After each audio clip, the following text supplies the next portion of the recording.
ನಮಸ್ತೆ ಎಲ್ಲರಿಗೂ.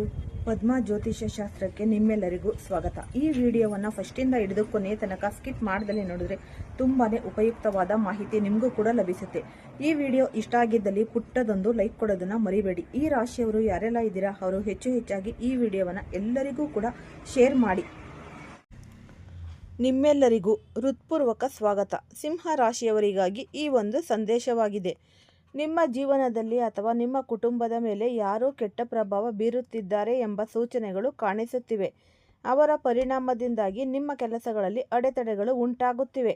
ಮನೆಯಲ್ಲಿ ಅನವಶ್ಯಕ ಸಮಸ್ಯೆಗಳು ಎದುರಾಗುತ್ತಿವೆ. ನೀವು ಅವರನ್ನು ಸರಿಯಾಗಿ ಗುರುತಿಸಲು ಸಾಧ್ಯವಾಗುತ್ತಿಲ್ಲ ಮತ್ತು ನಿಧಾನವಾಗಿ ಅವರು ನಿಮ್ಮ ಜೀವನದ ಮೇಲೆ ಕೆಟ್ಟ ಪರಿಣಾಮ ಬೀರುತ್ತಿದ್ದಾರೆ. ಇಂದು ನಾವು ಶಿವನ ಕೃಪೆಯಿಂದ ವಿಶೇಷವಾಗಿ ಈ ವಿಶ್ಲೇಷಣೆ ಮಾಡಿ ಈ ಮಾಹಿತಿಯನ್ನು ನೀಡುತ್ತಿದ್ದೇವೆ. ನೀವು ಈ ವಿಡಿಯೋವನ್ನು ಆರಂಭದಿಂದ ಕೊನೆಯವರೆಗೂ ನೋಡಿ. ನಿಮ್ಮ ಜೀವನದಲ್ಲಿ ಲಾಭ ಮತ್ತು ಶಾಂತಿ ಬರಲಿದೆ ಮತ್ತು ಈ ಸಮಸ್ಯೆಗಳಿಂದ ಮುಕ್ತಿಯಾಗುವಿರಿ. ದಿನದ ಆರಂಭ ಉತ್ತಮವಾಗಿರುತ್ತೆ. ಸ್ನೇಹಿತರೊಂದಿಗೆ ಅಥವಾ ಸಹೋದ್ಯೋಗಿಗಳೊಂದಿಗೆ ಮಾತುಕತೆ ನಿಮಗೆ ಲಾಭದಾಯಕವಾಗಿರುತ್ತೆ. ನಿಮ್ಮ ಆತ್ಮವಿಶ್ವಾಸ ಮತ್ತು ಶಕ್ತಿ ಮೂಲಕ ನೀವು ಕೆಲಸಗಳನ್ನು ಯಶಸ್ವಿಯಾಗಿ ಪೂರ್ಣಗೊಳಿಸಲು ಸಾಧ್ಯವಾಗುತ್ತೆ. ಆದರೆ ದಿನದ ನಂತರದ ಭಾಗದಲ್ಲಿ ಕೆಲವು ಸಮಸ್ಯೆಗಳು ಎದುರಾಗಬಹುದು. ಅತಿಯಾದ ಆತ್ಮವಿಶ್ವಾಸ ಅಥವಾ ಅಹಂಕಾರದಿಂದ ಕೆಲಸಗಳಲ್ಲಿ ಅಡೆತಡೆಗಳು ಬರಬಹುದು. ಮೋಜು ಮಸ್ತಿಗೆ ಹೆಚ್ಚು ಗಮನ ಕೊಡುವುದರಿಂದ ಪ್ರಮುಖ ಕೆಲಸಗಳು ಹಿಂಬದಿಗೆ ಹೋಗಬಹುದು. ಆದ್ದರಿಂದ ಈ ಡೆಡ್ಲೈನ್ ಇರುವ ಕೆಲಸಗಳಿಗೆ ವಿಶೇಷ ಗಮನ ನೀಡಿ. ಜವಾಬ್ದಾರಿಗಳು ಹೆಚ್ಚುವ ಕಾರಣ ಮನಸ್ಸಿನಲ್ಲಿ ಒತ್ತಡ ಹೆಚ್ಚಾಗಬಹುದು. ಆದರೂ ನಿಮ್ಮ ಧೈರ್ಯ ಮತ್ತು ದೃಢ ನಿರ್ಧಾರದಿಂದ ನೀವು ಸಮಸ್ಯೆಗಳನ್ನು ಸುಲಭವಾಗಿ ಪರಿಹರಿಸಬಹುದು. ಧಾರ್ಮಿಕ ಕಾರ್ಯಕ್ರಮಗಳಲ್ಲಿ ಭಾಗವಹಿಸುವ ಅವಕಾಶ ಸಿಗುತ್ತೆ ಮತ್ತು ನಿಮ್ಮ ಸಕಾರಾತ್ಮಕ ದೃಷ್ಟಿಕೋನವು ನಿಮ್ಮ ವ್ಯಕ್ತಿತ್ವವನ್ನು ಉತ್ತಮಗೊಳಿಸುತ್ತೆ. ಅನಗತ್ಯ ಖರ್ಚುಗಳು ಹೆಚ್ಚಾಗುವ ಸಾಧ್ಯತೆ ಇದೆ, ಆದ್ದರಿಂದ ಬಜೆಟ್ಗೆ ಗಮನ ಕೊಡಿ. ಕುಟುಂಬದ ಸದಸ್ಯರ ಆರೋಗ್ಯದ ಬಗ್ಗೆ ಸ್ವಲ್ಪ ಚಿಂತೆ ಇರಬಹುದು. ವಿದ್ಯಾರ್ಥಿಗಳು ಓದಿನಲ್ಲಿ ಹೆಚ್ಚು ಗಮನ ಹರಿಸಬೇಕು. ಹೊಸ ಜನರನ್ನು ಪರಿಚಯಿಸಿಕೊಳ್ಳಲು ಪ್ರಯತ್ನಿಸಿ. ಕೇವಲ ನಿಮ್ಮ ಆಲೋಚನೆಗಳಲ್ಲಿ ಸೀಮಿತವಾಗದೆ ಹೊರಗಿನ ಜನರೊಂದಿಗೆ ಸಂಪರ್ಕ ಬೆಳೆಯುವುದು ಉತ್ತಮ. ಪರಿಸರದಲ್ಲಿ ಬದಲಾವಣೆ ತರಲು ಪ್ರಯತ್ನಿಸಬೇಕು. ಈ ಸಮಯದಲ್ಲಿ ಗ್ರಹಗಳ ಒಂದು ಸ್ಥಿತಿ ನಿಮ್ಮ ಪರವಾಗಿದ್ದು ನಿಮ್ಮ ಆತ್ಮವಿಶ್ವಾಸವನ್ನು ಹೆಚ್ಚಿಸುತ್ತೆ. ಬೆಲೆ ಬಾಳುವ ವಸ್ತುಗಳನ್ನು ಖರೀದಿಸುವ ಅವಕಾಶ ಸಿಗಬಹುದು ಮತ್ತು ಸಾಮಾಜಿಕ ಕಾರ್ಯಕ್ರಮಗಳಲ್ಲಿ ಭಾಗವಹಿಸುವಿರಿ. ಕುಟುಂಬದಲ್ಲಿ ಲವಲವಿಕೆ ಇರಲಿ. ಸಣ್ಣ ವಿಷಯಗಳು ದೊಡ್ಡ ಗೊಂದಲಕ್ಕೆ ಕಾರಣವಾಗಬಹುದು. ಯಾವುದೇ ವಿಷಯದಲ್ಲಿ ಸ್ಪಷ್ಟ ಮಾರ್ಗದರ್ಶನ ಸಿಗದಿದ್ದರೆ ಇತರರ ಮೇಲೆ ಹೆಚ್ಚು ಅವಲಂಬಿಸಬೇಡಿ. ದಿನದ ಆರಂಭ ಉತ್ತಮವಾಗಿರುತ್ತೆ ಮತ್ತು ಹೊಸ ಕೆಲಸಗಳನ್ನು ಆರಂಭಿಸಲು ಇದು ಸೂಕ್ತ ಸಮಯ. ನಿಮ್ಮ ಉತ್ಸಾಹ ಮತ್ತು ಶ್ರಮದಿಂದ ಯಶಸ್ಸು ಸಿಗುತ್ತೆ. ಸಂಬಂಧಿಕರನ್ನು ಭೇಟಿ ಮಾಡುವ ಅವಕಾಶ ಸಿಗುತ್ತೆ. ಕೆಲವೊಮ್ಮೆ ನಕಾರಾತ್ಮಕ ಚಿಂತೆಗಳು ಬರುತ್ತವೆ, ಆದರೆ ನೀವು ಅದನ್ನು ಜಯಿಸಲು ಪ್ರಯತ್ನಿಸಬೇಕು. ಯುವಕರಿಗೆ ಉದ್ಯೋಗದ ಹೊಸ ಅವಕಾಶಗಳು ದೊರೆಯುತ್ತೆ. ಪಾಲುದಾರಿಕೆಯಲ್ಲಿ ವ್ಯವಹಾರ ಆರಂಭಿಸುವುದು ಲಾಭದಾಯಕವಾಗಬಹುದು. ಆದರೆ ಈಗಿನ ಸಮಯದಲ್ಲಿ ಹೂಡಿಕೆ ಮಾಡುವುದನ್ನು ತಪ್ಪಿಸಿ. ಆಮದು ರಫ್ತು ಸಂಬಂಧಿತ ವ್ಯವಹಾರದಲ್ಲಿ ಜಾಗ್ರತೆ ವಹಿಸಿ. ಉದ್ಯೋಗದಲ್ಲಿರುವವರಿಗೆ ವಿಶೇಷ ಸಂಬಂಧಿತ ಅವಕಾಶಗಳು ದೊರೆಯಬಹುದು. ಕಲಾ, ಸೌಂದರ್ಯ ಮತ್ತು ಕ್ರಿಯೇಟಿವಿಟಿ ಕ್ಷೇತ್ರದವರಿಗೆ ಉತ್ತಮ ಫಲಿತಾಂಶ ಸಿಗುತ್ತೆ. ಉದ್ಯೋಗ ಕ್ಷೇತ್ರದಲ್ಲಿ ಒತ್ತಡ ಇದ್ದರೂ ಸಮಸ್ಯೆಗಳು ಬೇಗ ಪರಿಹಾರವಾಗುತ್ತೆ. ಲವ್ ಲೈಫ್ ಕುರಿತು ಮಾತನಾಡುವುದಾದರೆ ವಿವಾಹಿತ ಜೀವನದಲ್ಲಿ ಸಣ್ಣ ಗೊಂದಲಗಳು ಉಂಟಾಗಬಹುದು. ಆದರೂ ಪ್ರಾಮಾಣಿಕತೆ ಉಳಿಸಿಕೊಂಡರೆ ಸಮಸ್ಯೆಗಳು ನಿವಾರಣೆಯಾಗುತ್ತೆ. ಈ ಪ್ರೇಮ ಸಂಬಂಧದಲ್ಲಿ ದೂರ ಉಳಿಯುವುದು ಉತ್ತಮ. ಕೆಲವರಿಗಾಗಿ ಪತಿ ಪತ್ನಿಯ ನಡುವಿನ ಸಂಬಂಧಗಳು ಇನ್ನಷ್ಟು ಬಲವಾಗುತ್ತೆ ಮತ್ತು ಕುಟುಂಬದಲ್ಲಿ ಸಂತೋಷದ ವಾತಾವರಣ ಇರುತ್ತೆ. ಆರೋಗ್ಯದ ಬಗ್ಗೆ ಮಾನಸಿಕ ಒತ್ತಡ ಹೆಚ್ಚಾಗಬಹುದು, ಆದ್ದರಿಂದ ಶಾಂತವಾಗಿರಿ ಮತ್ತು ಧ್ಯಾನ ಮಾಡಿ. ಕೆಲವರಿಗೆ ಅಜೀರ್ಣ ಅಥವಾ ಅಸಿಡಿಟಿ ಸಮಸ್ಯೆಗಳು ಕಾಣಿಸಬಹುದು, ಆದ್ದರಿಂದ ಹೆಚ್ಚು ದ್ರವ ಆಹಾರವನ್ನು ಸೇವಿಸಿ. ಒಟ್ಟಿನಲ್ಲಿ ಸ್ವಲ್ಪ ಜಾಗ್ರತೆ ಮತ್ತು ಧೈರ್ಯದಿಂದ ನೀವು ನಿಮ್ಮ ಜೀವನವನ್ನು ಉತ್ತಮ ದಿಕ್ಕಿನಲ್ಲಿ ನಡೆಸಬಹುದು. ಒಟ್ಟಾರೆ ಈ ಸಮಯ ನಿಮಗಾಗಿ ಮಿಶ್ರ ಫಲಿತಾಂಶಗಳನ್ನು ನೀಡುವಂತಿದೆ. ಕೆಲವು ಸಂದರ್ಭಗಳಲ್ಲಿ ಸವಾಲುಗಳು ಎದುರಾಗಬಹುದು, ಆದರೆ ನಿಮ್ಮ ಧೈರ್ಯ ಮತ್ತು ವಿವೇಕದಿಂದ ನೀವು ಅವನ್ನು ನಿಭಾಯಿಸಬಹುದು. ನಿಮ್ಮ ಜೀವನದಲ್ಲಿ ನಡೆಯುತ್ತಿರುವ ಸಮಸ್ಯೆಗಳ ಮೂಲವನ್ನು ಗುರುತಿಸುವುದು ತುಂಬಾ ಮುಖ್ಯ. ಯಾರಾದರೂ ನಿಮ್ಮ ಹಿಂದೆ ಕೆಟ್ಟ ಉದ್ದೇಶದಿಂದ ವರ್ತಿಸುತ್ತಿದ್ದರೆ ಅವರನ್ನು ಶಾಂತವಾಗಿ ದೂರ ಇಡುವುದು ಉತ್ತಮ. ನೇರವಾಗಿ ವಿರೋಧಿಸುವುದಕ್ಕಿಂತ ನಿಮ್ಮ ಕಾರ್ಯ ಮತ್ತು ಪ್ರಗತಿಗೆ ಗಮನವನ್ನು ಕೊಡಿ. ಈ ಸಮಯದಲ್ಲಿ ಆತ್ಮವಿಶ್ವಾಸ ಕಳೆದುಕೊಳ್ಳಬೇಡಿ. ನಿಮ್ಮ ಒಳಗಿನ ಶಕ್ತಿಯನ್ನು ನಂಬಿ. ದೇವರ ಮೇಲಿನ ನಂಬಿಕೆ ಮತ್ತು ಧ್ಯಾನ ನಿಮ್ಮ ಮನಸ್ಸಿಗೆ ಶಾಂತಿ ನೀಡುತ್ತೆ. ವಿಶೇಷವಾಗಿ ಶಿವನ ಆರಾಧನೆ ನಿಮಗೆ ಒಳಗಿನ ನೆಮ್ಮದಿಯನ್ನು ಕೊಡಬಹುದು. ಮನೆ ಮಠದಲ್ಲಿ ಶಾಂತಿ ಕಾಪಾಡಲು ಪ್ರಯತ್ನಿಸಿ. ಹಿರಿಯರ ಸಲಹೆಗಳನ್ನು ಪಾಲಿಸುವುದು ನಿಮಗೆ ಲಾಭದಾಯಕವಾಗುತ್ತೆ. ಯಾವುದೇ ತುರ್ತು ನಿರ್ಧಾರಗಳನ್ನು ತೆಗೆದುಕೊಳ್ಳುವ ಮೊದಲು ಚೆನ್ನಾಗಿ ಯೋಚಿಸಿ. ಹಣಕಾಸಿನ ವಿಷಯದಲ್ಲಿ ಹೆಚ್ಚಿನ ಖರ್ಚುಗಳನ್ನು ನಿಯಂತ್ರಿಸಿ. ಈಗ ದೊಡ್ಡ ಹೂಡಿಕೆಗಳನ್ನು ಮಾಡುವುದು ತಪ್ಪಿಸಿ. ಸಣ್ಣ ಮಟ್ಟದಲ್ಲಿ ಸಂಗ್ರಹಣೆ ಅಂದರೆ ಸೇವಿಂಗ್ ಮಾಡಲು ಪ್ರಾರಂಭಿಸಿ. ವಿದ್ಯಾರ್ಥಿಗಳಿಗಾಗಿ ಅಧ್ಯಯನದಲ್ಲಿ ಹೆಚ್ಚು ಏಕಾಗ್ರತೆ ಅಗತ್ಯವಿದೆ. ವ್ಯತ್ಯಯಗಳಿಂದ ದೂರವಿರಿ ಮತ್ತು ನಿಮ್ಮ ಗುರಿಯ ಕಡೆ ಗಮನ ಹರಿಸಿ. ಉದ್ಯೋಗ ಮತ್ತು ವ್ಯವಹಾರದಲ್ಲಿ ಈ ಹೊಸ ಅವಕಾಶಗಳು ಬರುತ್ತವೆ, ಆದರೆ ತಕ್ಷಣ ನಿರ್ಧಾರ ತೆಗೆದುಕೊಳ್ಳಬೇಡಿ.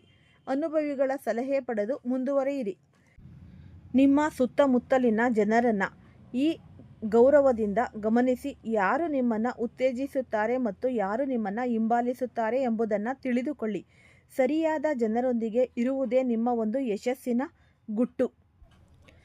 ಈ ರೀತಿಯ ಅಡೆತಡೆಗಳು ಮತ್ತು ನಕಾರಾತ್ಮಕ ಪರಿಣಾಮಗಳಿಂದ ಹೊರಬರಲು ಕೆಲವು ಸರಳ ಆದರೆ ಪರಿಣಾಮಕಾರಿ ಉಪಾಯಗಳನ್ನು ಅನುಸರಿಸಬಹುದು. ಮೊದಲಿಗೆ, ಪ್ರತಿದಿನ ಬೆಳಿಗ್ಗೆ ಎದ್ದು ಸ್ನಾನ ಮಾಡಿದ ನಂತರ ಶಿವನನ್ನು ಸ್ಮರಿಸಿ. ಓಂ ನಮಃ ಶಿವಾಯ ಮಂತ್ರವನ್ನು ಕನಿಷ್ಠ 108 ಬಾರಿ ಜಪ ಮಾಡುವುದು ನಿಮ್ಮ ಮನಸ್ಸಿಗೆ ಶಾಂತಿ ಮತ್ತು ಶಕ್ತಿಯನ್ನು ನೀಡುತ್ತೆ. ಸೋಮವಾರದ ದಿನ ಶಿವಲಿಂಗಕ್ಕೆ ಹಾಲು ಮತ್ತು ನೀರು ಅರ್ಪಿಸುವುದು ಶುಭಕರ. ಸಾಧ್ಯವಾದರೆ ಬೆಲ್ಲದೊಂದಿಗೆ ನೀರು ಅಥವಾ ಹಾಲು ಅಭಿಷೇಕ ಮಾಡುವುದು. ಇದರಿಂದ ನಿಮ್ಮ ಜೀವನದಲ್ಲಿ ಇರುವ ಅಡೆತಡೆಗಳು ನಿಧಾನವಾಗಿ ದೂರವಾಗುತ್ತೆ. ಶಿವನ ಆರಾಧನೆಗೆ ಅತ್ಯಂತ ಶುಭ ಈ ದಿನ. ಮನಸ್ಸು ಶಾಂತವಾಗಿರುತ್ತೆ. ಹೊಸ ಕಾರ್ಯಗಳನ್ನು ಪ್ರಾರಂಭಿಸಲು ಇದು ಉತ್ತಮ ದಿನ. ಕುಟುಂಬದಲ್ಲಿ ಸಹಕಾರ ಸಿಗುತ್ತೆ. ಮಂಗಳವಾರ ಸ್ವಲ್ಪ ಜಾಗ್ರತೆ ಅಗತ್ಯ. ಸಣ್ಣ ವಿಷಯಗಳಿಗೆ ಕೋಪ ಬರಬಹುದು. ತಾಳ್ಮೆಯಿಂದ ನಡೆದುಕೊಂಡರೆ ಸಮಸ್ಯೆಗಳು ತಪ್ಪುತ್ತವೆ. ಹನುಮಾನ್ ಪೂಜೆ ಮಾಡಿದರೆ ತುಂಬಾನೇ ಒಳಿತು. ಬುಧವಾರ ವ್ಯವಹಾರ ಮತ್ತು ಸಂವಹನಕ್ಕೆ ಉತ್ತಮವಾದ ದಿನ. ಹೊಸ ಪರಿಚಯಗಳು ಲಾಭದಾಯಕವಾಗಬಹುದು. ವಿದ್ಯಾರ್ಥಿಗಳಿಗೆ ಉತ್ತಮ ಪ್ರಗತಿ ಕಾಣಬಹುದು. ಗುರುವಾರ ಗುರುಗಳ ಆಶೀರ್ವಾದ ಪಡೆಯಲು ಉತ್ತಮ ಸಮಯ. ಧಾರ್ಮಿಕ ಕಾರ್ಯಕ್ರಮಗಳಲ್ಲಿ ಭಾಗವಹಿಸುವ ಅವಕಾಶ ಸಿಗುತ್ತೆ. ಹಣಕಾಸಿನ ವಿಷಯಗಳಲ್ಲಿ ಸುಧಾರಣೆ ಕಾಣಬಹುದು. ಶುಕ್ರವಾರ ಕುಟುಂಬ ಮತ್ತು ಪ್ರೀತಿಯ ಸಂಬಂಧಗಳಿಗೆ ಒಳ್ಳೆಯ ದಿನ. ಮನೆಯಲ್ಲಿ ಸಂತೋಷದ ವಾತಾವರಣ ಇರುತ್ತೆ. ಸಣ್ಣ ಮಟ್ಟಿನ ಖರೀದಿಗಳು ಸಂಭವಿಸಬಹುದು. ಶನಿವಾರ ಸ್ವಲ್ಪ ಸವಾಲುಗಳು ಎದುರಾಗಬಹುದು. ಕೆಲಸದ ಒತ್ತಡ ಹೆಚ್ಚಾಗಬಹುದು. ತಾಳ್ಮೆಯಿಂದ ಮತ್ತು ಶ್ರಮದಿಂದ ನೀವು ಎಲ್ಲವನ್ನ ನಿಭಾಯಿಸಬಹುದು. ಭಾನುವಾರ ವಿಶ್ರಾಂತಿ ಮತ್ತು ಆತ್ಮ ಪರಿಶೀಲನೆಗೆ ಉತ್ತಮವಾದ ದಿನ. ನಿಮ್ಮ ಮುಂದಿನ ಯೋಜನೆಗಳನ್ನು ರೂಪಿಸಲು ಇದು ಒಂದು ಸೂಕ್ತ ಸಮಯ. ಈ ಸಮಯದಲ್ಲಿ ನಿಮ್ಮ ಜೀವನದಲ್ಲಿ ಏನೇ ಒಂದು ಸಮಸ್ಯೆಗಳು ಇದ್ದರೂ ಅವು ಶಾಶ್ವತವಲ್ಲ. ಸರಿಯಾದ ಯೋಚನೆ, ಧೈರ್ಯ ಮತ್ತು ದೇವರ ಮೇಲಿನ ನಂಬಿಕೆ ನಿಮ್ಮನ್ನು ಮುಂದಕ್ಕೆ ಕೊಂಡೊಯ್ಯುತ್ತೆ. ನಕಾರಾತ್ಮಕ ಚಿಂತನೆಗಳಿಂದ ಆದಷ್ಟು ದೂರವಿರಿ ಮತ್ತು ನಿಮ್ಮ ಗುರಿಯ ಮೇಲೆ ನೀವು ಗಮನ ಹರಿಸಿ. ಈ ಅವಧಿ ನಿಧಾನವಾಗಿ ನಿಮ್ಮ ಪರವಾಗಲು ಆರಂಭವಾಗುತ್ತೆ. ಮೊದಲು ಕಂಡುಬಂದ ಅಡೆತಡೆಗಳು ಕಡಿಮೆಯಾಗುತ್ತೆ ಮತ್ತು ಕೆಲಸಗಳಲ್ಲಿ ಸ್ಪಷ್ಟತೆ ಬರುತ್ತೆ. ನೀವು ತೆಗೆದುಕೊಳ್ಳುವ ನಿರ್ಧಾರಗಳು ಹೆಚ್ಚು ಪರಿಪಕ್ವವಾಗಿರುತ್ತೆ. ಉದ್ಯೋಗ ಮತ್ತು ವ್ಯವಹಾರ ಕೆಲಸದ ಕ್ಷೇತ್ರದಲ್ಲಿ ನೀವು ನಿಮ್ಮ ಸ್ಥಾನವನ್ನು ಬಲಪಡಿಸಿಕೊಳ್ಳುವಿರಿ. ಹಿರಿಯರಿಂದ ಮೆಚ್ಚುಗೆ ಸಿಗುವ ಸಾಧ್ಯತೆ ಇದೆ. ಹೊಸ ಪ್ರಾಜೆಕ್ಟ್ ಅಥವಾ ಜವಾಬ್ದಾರಿಗಳು ನಿಮ್ಮ ಕೈಗೆ ಬರಬಹುದು. ವ್ಯವಹಾರದಲ್ಲಿ ನಿಧಾನವಾದ ಬೆಳವಣಿಗೆ ಕಂಡರೂ ಅದು ಸ್ಥಿರವಾಗಿರುತ್ತೆ. ಆದಾಯದ ಮೂಲಗಳು ಹೆಚ್ಚಾಗುವ ಸಾಧ್ಯತೆ ಇದೆ, ಆದರೆ ಖರ್ಚುಗಳು ಜೊತೆಯಾಗಿರುತ್ತೆ. ಆದ್ದರಿಂದ ಹಣವನ್ನು ಯೋಜನೆ ಮಾಡಿಕೊಂಡು ಬಳಸುವುದು ಮುಖ್ಯ. ಹಳೆಯ ಬಾಕಿ ಹಣ ವಾಪಸ್ಸು ಸಿಗುವ ಸಾಧ್ಯತೆ ಇದೆ. ಕುಟುಂಬ ಮತ್ತು ಸಂಬಂಧಗಳು ಮನೆಯಲ್ಲಿನ ವಾತಾವರಣ ಸುಧಾರಿಸುತ್ತೆ. ಹಳೆಯ ಗೊಂದಲಗಳು ನಿವಾರಣೆಯಾಗುತ್ತೆ. ನಿಮ್ಮ ಮಾತುಗಳಿಗೆ ಕುಟುಂಬದವರು ಬೆಲೆ ಕೊಡುತ್ತಾರೆ. ಸ್ನೇಹಿತರೊಂದಿಗೆ ಸಂಬಂಧಗಳು ಇನ್ನಷ್ಟು ಗಾಢವಾಗುತ್ತೆ. ಪತಿ ಪತ್ನಿಯ ನಡುವಿನ ಬಾಂಧವ್ಯ ತುಂಬಾನೇ ಬಲವಾಗುತ್ತೆ. ಪರಸ್ಪರ ಅರ್ಥೈಸಿಕೊಳ್ಳುವ ಗುಣ ಅಂತೂ ಹೆಚ್ಚಾಗುತ್ತೆ. ಈ ಪ್ರೇಮ ಸಂಬಂಧಗಳಲ್ಲಿ ಗಂಭೀರತೆ ಅನ್ನೋದು ಬರುತ್ತೆ ಮತ್ತು ಮುಂದಿನ ಹಂತಕ್ಕೆ ಹೋಗುವ ಸಾಧ್ಯತೆ ತುಂಬಾನೇ ಹೆಚ್ಚು. ಒಟ್ಟಾರೆ ಆರೋಗ್ಯ ಉತ್ತಮವಾಗಿರುತ್ತೆ, ಆದರೆ ಒತ್ತಡ ಮತ್ತು ನಿದ್ರೆಯ ಕೊರತೆ ತಪ್ಪಿಸಲು ಗಮನವನ್ನು ಕೊಡಿ. ನಿಯಮಿತ ವ್ಯಾಯಾಮ ಮತ್ತು ಧ್ಯಾನ ನಿಮಗೆ ಸಹಾಯಕವಾಗುತ್ತೆ. ಈ ಸಮಯದಲ್ಲಿ ನೀವು ನಿಮ್ಮನ್ನು ನೀವು ಚೆನ್ನಾಗಿ ಅರಿತುಕೊಳ್ಳುವಿರಿ. ಹೊಸ ಕೌಶಲ್ಯಗಳನ್ನು ಕಲಿಯುವ ಆಸಕ್ತಿ ಹೆಚ್ಚಾಗುತ್ತೆ. ಇದು ನಿಮ್ಮ ಭವಿಷ್ಯಕ್ಕೆ ಬಹಳ ಸಹಾಯ ಮಾಡುತ್ತೆ. ಸಿಂಹ ರಾಶಿಯವರಿಗಾಗಿ ಮುಂದಿನ ಸಮಯ ಪ್ರಗತಿಯತ್ತ ಕರೆದೊಯ್ಯುವಂತಿದೆ. ಸ್ವಲ್ಪ ಸಹನೆ ಮತ್ತು ಸರಿಯಾದ ನಿರ್ಧಾರಗಳು ನಿಮ್ಮ ಜೀವನವನ್ನು ಉತ್ತಮ ದಿಕ್ಕಿನಲ್ಲಿ ನಡೆಸುತ್ತೆ. ನಿಮ್ಮ ಆತ್ಮವಿಶ್ವಾಸವೇ ನಿಮ್ಮ ದೊಡ್ಡ ಶಕ್ತಿ. ಯಾವ ಪರಿಸ್ಥಿತಿಯಲ್ಲೂ ಅದನ್ನು ಕಳೆದುಕೊಳ್ಳಬೇಡಿ. ತುರ್ತು ನಿರ್ಧಾರಗಳನ್ನು ತಪ್ಪಿಸಿ, ವಿಶೇಷವಾಗಿ ಹಣಕಾಸು ಮತ್ತು ಸಂಬಂಧಗಳಲ್ಲಿ. ನಿಮ್ಮ ಒಂದು ಸುತ್ತಮುತ್ತಲಿನ ಜನರನ್ನು ಆದಷ್ಟು ಗಮನಿಸಿ, ಆದರೆ ಅತಿಯಾದ ಅನುಮಾನದಿಂದ ದೂರವಿರಿ. ನಕಾರಾತ್ಮಕ ಚಿಂತೆಗಳನ್ನು ನಿಯಂತ್ರಿಸಿ, ಇದು ನಿಮ್ಮ ಯಶಸ್ಸಿಗೆ ಮುಖ್ಯ ಅಡ್ಡಿಯಾಗಬಹುದು. ಬೆಳಿಗ್ಗೆ 5 ರಿಂದ 10 ನಿಮಿಷ ಧ್ಯಾನ ಅಥವಾ ಈ ಪ್ರಾರ್ಥನೆ ಮಾಡಿ. ದಿನದ ಕೆಲಸಗಳನ್ನು ನೀವು ಮುಂಚಿತವಾಗಿ ಯೋಚಿಸಿ, ಕನಿಷ್ಠ ಒಂದು ಒಳ್ಳೆಯ ಕೆಲಸ ಅಂದರೆ ಸಹಾಯದಾನ ಮಾಡಿ. ರಾತ್ರಿ ಮಲಗುವ ಮೊದಲು ದಿನದ ಪರಿಶೀಲನೆಯನ್ನು ಮಾಡಿ. ಈ ಯಶಸ್ಸಿಗೆ ಒಂದು ಮಂತ್ರ: ಕಡಿಮೆ ಮಾತನಾಡಿ, ಆದಷ್ಟು ಹೆಚ್ಚು ಗಮನಿಸಿ. ಕೆಲಸದಲ್ಲಿ ಈ ಒಂದು ನಿರಂತರತೆ ಇಟ್ಟುಕೊಳ್ಳಿ. ಅನಗತ್ಯ ಖರ್ಚು ಬೇಡ. ಆದರೆ ತಪ್ಪು ಸ್ನೇಹಿತರ ಪ್ರಭಾವ, ಅತಿಯಾದ ಆತ್ಮವಿಶ್ವಾಸ, ಆರೋಗ್ಯವನ್ನು ನಿರ್ಲಕ್ಷ್ಯ ಮಾಡುವುದು. ನಿಮ್ಮ ಜೀವನದಲ್ಲಿ ಏನೇ ಸವಾಲುಗಳು ಇದ್ದರೂ ಅವು ನಿಮ್ಮನ್ನು ಬಲವಾಗಿಸಲು ಬರುತ್ತವೆ. ನೀವು ಧೈರ್ಯದಿಂದ ಮುಂದೆ ಸಾಗಿರಿ, ಯಶಸ್ಸು ಸದಾ ನಿಮ್ಮದಾಗುತ್ತೆ. ಈ 2026 ಒಟ್ಟಾರೆ ಅಂದರೆ ಈ ವರ್ಷ ನಿಮಗೆ ಪರಿವರ್ತನೆ ಮತ್ತು ಪ್ರಗತಿಯ ಒಂದು ವರ್ಷವಾಗಿರುತ್ತೆ. ಆರಂಭದಲ್ಲಿ ಸ್ವಲ್ಪ ಸವಾಲುಗಳು ಇದ್ದರೂ ಈ ಒಂದು ಮಧ್ಯಭಾಗದಿಂದ ನಿಮ್ಮ ಸ್ಥಿತಿ ಸುಧಾರಿಸುತ್ತೆ. ವರ್ಷದ ಕೊನೆಯಲ್ಲಿ ಉತ್ತಮ ಫಲಿತಾಂಶಗಳನ್ನು ನೀವು ಕಾಣ್ತೀರಾ. ಆದಷ್ಟು ಕೆಲಸಗಳಲ್ಲಿ ಸ್ವಲ್ಪ ನಿಧಾನಗತಿ ಕಾಣಬಹುದು. ಈ ಒಂದು ಹಣಕಾಸಿನಲ್ಲಿ ನಿಯಂತ್ರಣ ಇಲ್ಲಿ ಅಗತ್ಯ. ಕುಟುಂಬದಲ್ಲಿ ಸಣ್ಣ ಗೊಂದಲಗಳು ಸಾಧ್ಯ. ಆತ್ಮವಿಶ್ವಾಸವನ್ನು ಕಾಪಾಡಿಕೊಳ್ಳುವುದು ಇಲ್ಲಿ ತುಂಬಾ ಮುಖ್ಯ. ಈ ಹೊಸ ಅವಕಾಶಗಳು ನಿಮಗೆ ದೊರೆಯುತ್ತೆ. ಉದ್ಯೋಗದಲ್ಲಿ ಪ್ರಗತಿಯನ್ನು ಕಾಣ್ತೀರಾ. ವ್ಯವಹಾರದಲ್ಲಿ ಲಾಭದ ಆರಂಭವಾಗುತ್ತೆ. ಈ ಹೊಸ ಸಂಪರ್ಕಗಳು ತುಂಬಾ ಲಾಭ ತಂದುಕೊಡುತ್ತವೆ. ನಿಮ್ಮ ಒಂದು ಪರಿಶ್ರಮಕ್ಕೆ ತಕ್ಕ ಪ್ರತಿಫಲ ಸಿಗಲು ಪ್ರಾರಂಭವಾಗುತ್ತೆ. ಹಣಕಾಸಿನ ಸ್ಥಿತಿ ಸುಧಾರಣೆಯಾಗುತ್ತೆ. ಕುಟುಂಬದಲ್ಲಿ ಶಾಂತಿ ಮತ್ತು ಸಂತೋಷ ತುಂಬಾ ಹೆಚ್ಚಾಗುತ್ತೆ. ಈ ಪ್ರಯಾಣದ ಸಾಧ್ಯತೆ ಇದೆ ನಿಮಗೆ. ಈ ದೊಡ್ಡ ಸಾಧನೆಗಳ ಸಾಧ್ಯತೆ, ಈ ಪದೋನ್ನತಿ ಅಥವಾ ಈ ಒಂದು ಹೊಸ ಅವಕಾಶ ಸಿಗುತ್ತೆ. ಹೂಡಿಕೆಗಳಿಂದ ದುಪ್ಪಟ್ಟು ಲಾಭ ಸಿಗುತ್ತೆ. ಜೀವನದಲ್ಲಿ ಸ್ಥಿರತೆ ಮತ್ತು ಸಂತೋಷ ಸದಾ ಇರುತ್ತೆ. ಈ ವರ್ಷ ನಿಮ್ಮ ಕೆಲಸದ ಕ್ಷೇತ್ರದಲ್ಲಿ ಅಂದರೆ ಗುರುತಿನು ಹೆಚ್ಚಾಗುತ್ತೆ. ನೀವು ತೆಗೆದುಕೊಳ್ಳುವ ನಿರ್ಧಾರಗಳು ಭವಿಷ್ಯಕ್ಕೆ ಬಲವಾದ ಅಡಿಪಾಯವಾಗುತ್ತೆ. ಆದಾಯ ಮತ್ತು ಒಂದು ಖರ್ಚು ಎರಡೂ ಇರುತ್ತೆ.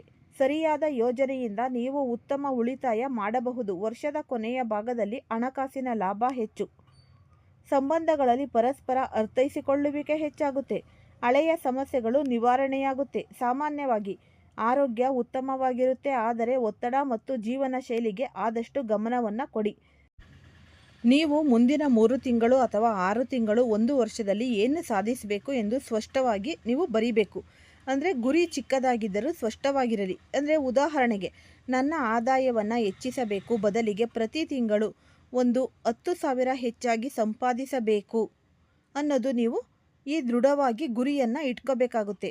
ಆದಷ್ಟು ನೀವು ಈ ಬೆಳಿಗ್ಗೆ ಶೀಘ್ರ ಏಳುವುದು, 10 ನಿಮಿಷ ಧ್ಯಾನ ಅಥವಾ ಪ್ರಾರ್ಥನೆಯನ್ನು ಮಾಡಿ. ದಿನದ ಮುಖ್ಯ ಈ ಒಂದು 3 ಕೆಲಸಗಳನ್ನು ಮೊದಲೇ ನಿಗದಿ ಮಾಡಿಕೊಳ್ಳಿ.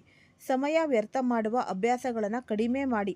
ನಿಮ್ಮ ಒಂದು ಕ್ಷೇತ್ರಕ್ಕೆ ಸಂಬಂಧಿಸಿದ ಹೊಸ ಕೌಶಲ್ಯ ಕಲಿಯಿರಿ. ಪ್ರತಿದಿನ ಕನಿಷ್ಠ 30 ನಿಮಿಷ ಕಲಿಕೆಗೆ ಮೀಸಲಿಡಿ.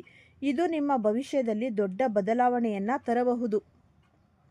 ನಿಮ್ಮ ಆದಾಯ ಮತ್ತು ಖರ್ಚುಗಳನ್ನು ಆದಷ್ಟು ಬರೆಯಿರಿ. ಅನಗತ್ಯ ಖರ್ಚುಗಳನ್ನು ಕಡಿಮೆ ಮಾಡಿ. ಸಣ್ಣ ಮಟ್ಟದಲ್ಲಿ ಸೇವಿಂಗ್ಸ್ ಪ್ರಾರಂಭಿಸಿ.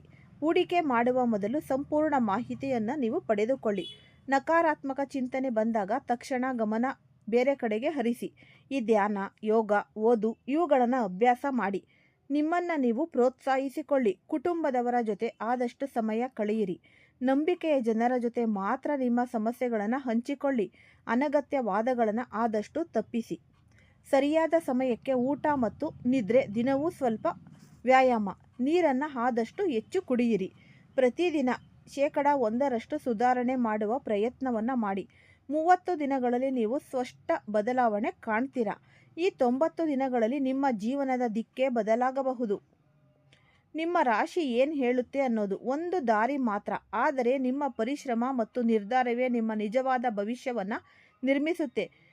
ಅಂದರೆ 30 ದಿನಗಳ ಒಂದು ಈ ಪ್ಲಾನ್ ಅನ್ನೋದು ಇದ್ದಾಗ ನೀವು ಯಾವುದೇ ಒಂದು ಗುರಿ ಹತ್ರ ಹೋದರೂ ಆ ಗುರಿಲಿ ನೀವು ಸಾಧಿಸ್ತೀರ. ಆ ಛಲ ನಿಮ್ಮಲ್ಲಿ ಇದೆ. ನೋಡಿದ್ರಲ್ಲ ಎಷ್ಟೆಲ್ಲ ಈ ಉಪಯುಕ್ತವಾದ ಮಾಹಿತಿ ಈ ಸಿಂಹ ರಾಶಿಯವರ ಬಗ್ಗೆ ನಿಮಗೆಲ್ಲ ದೊರಕಿದೆ ಅಂತ ಅನ್ಕೋತೀನಿ. ಇದೇ ರೀತಿ ಈ ಚಾನಲ್ಗೆ ಸಪೋರ್ಟ್ ಮಾಡ್ತೀರಾ ಅಂತ ಕೂಡ ಅಂದ್ಕೊಂಡಿದ್ದೀನಿ. ಈ ವಿಡಿಯೋ ಇಷ್ಟ ಆಗಿದ್ದಲ್ಲಿ ಲೈಕ್ ಮಾಡಿ ಮತ್ತು ಶೇರ್ ಮಾಡಿ. ಸಬ್ಸ್ಕ್ರೈಬ್